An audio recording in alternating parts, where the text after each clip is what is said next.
Hey everyone, it's Dreams here 444. Hope you guys are doing well. Let's get into the collective message. Two cards that have already fallen out is the 80-20 rule and stick and move. For the 80-20 rule, this is someone who is looking over a connection they have with someone to see if that person possesses the majority of what it is that they are looking for in a partner. You could be the one assessing a connection and trying to figure out whether you're going to make a move towards it or if you're just going to leave it alone. Okay? Or someone could be feeling this way about you. With the 80-20 rule, this is about you connecting with someone who has the majority of what you need in a relationship, with the understanding that they may not have everything, but the major things, the most important things that you will look for, if they possess that, you may consider a connection. I guess we'll keep dancing around the problem. Okay. So with that, I feel like someone feels that a situation needs to be talked about, it needs to be discussed, and it's not. There's an elephant in the room somewhere. And it could have something to do with this 80-20. You may feel like someone possesses a lot of what you desire in a partner, but there's an elephant in the room that needs to be talked about. And I feel like some of you may be getting close to having this discussion with someone. This is blank. Before you get too generous and give away what you need for yourself, take inventory of what you need for you. Okay, let me say that again. Before you get too generous and give away what you need for yourself, take inventory of what you need for you. Okay, so this is about you not giving too much of yourself to anyone without making sure that it benefits you or that you're getting what you need out of a situation. This is about you giving and being too damn generous to someone to where you don't even have anything left for yourself. So with this 80-20 rule being out here, I feel like it's a decision being made as to whether we're going to talk about this situation, resolve it, and move on, or I'm not going to give into something that is not going to benefit me, that I'm not going to see the results, that I desire. I feel like this is where someone is. You have people around you who are taking more than they can give. Wow.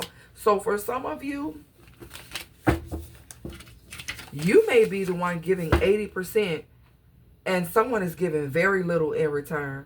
And you're starting to look at this situation and you're starting to feel like, okay, this person's trying to play with me. For some of you, it's more than one person, or this is a repeated cycle.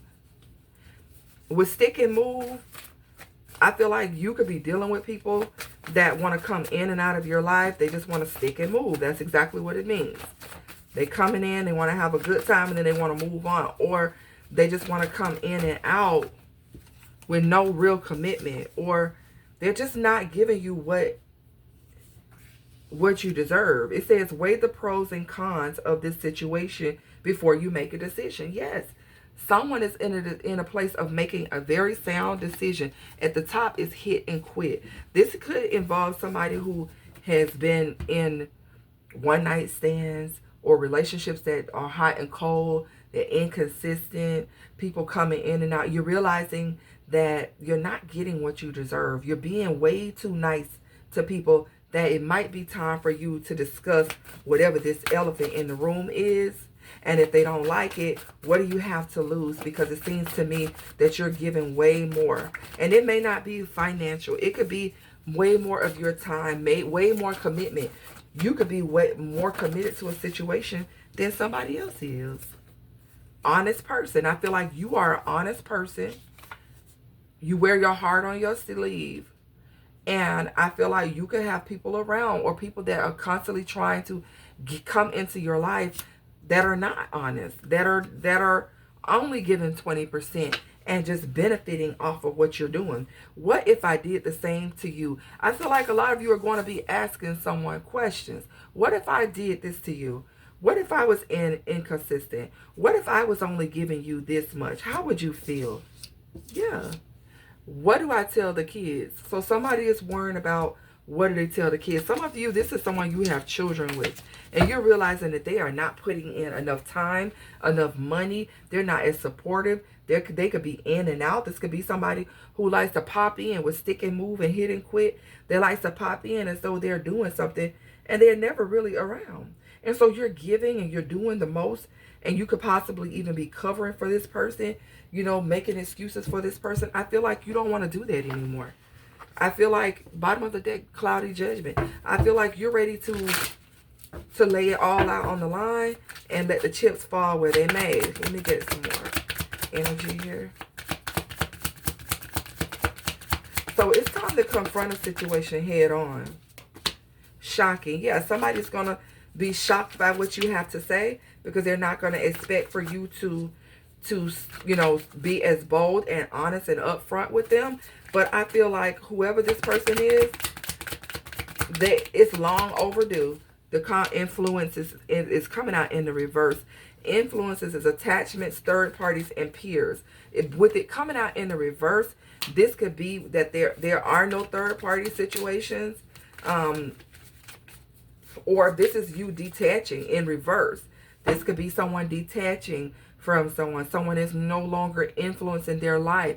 Someone is no longer being looked at as a positive influence. In the reverse, someone could be hiding their attachments. Someone could be hiding that there are third parties, okay? Take it how it resonates for you. Like I said, it says, I guess we'll keep dancing around the problem. I guess we'll keep not discussing these attachments, these third parties, or this whatever influence on the outside of this connection or this friendship that has you so detached or not being able to equally support this connection. Sorrow, loss, grief, and depression. For some of you, you have to be prepared for something not going, in a direction where you guys stick it out. I mean, sorrow could be heartbreak, disappointment. Yeah, because someone's pride and ego and arrogance can get in the way. Someone is already going to be shocked that you're saying something to them. So then they may want to detach from you out of pride and ego. And this could leave you feeling some type of way. But at least you're getting the truth out. At least you're not hiding. Apology in reverse. Okay? There's no need for you to apologize. There's no need for you to say you're sorry about speaking your truth about how something is making you feel. Okay? Something is not right. Somebody is not given to you equally. This may cause heartbreak, but I feel like you being honest about it is what's going to keep you from going further and further into a situation that is not benefiting you. And for some of you, it may not even be that deep. You could be dealing with someone, whatever the situation, friendship, relationship, whatever, and you're looking at how much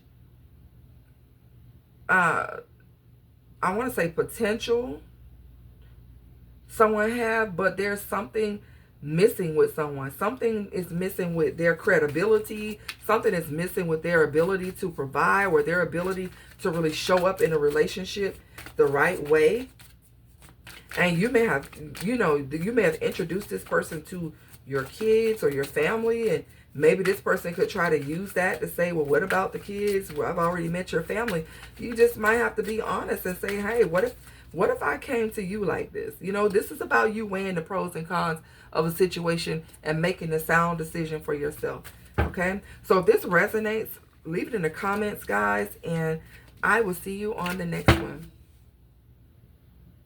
He wants me to be his pillow princess. He loves when I'm submissive, no resistance.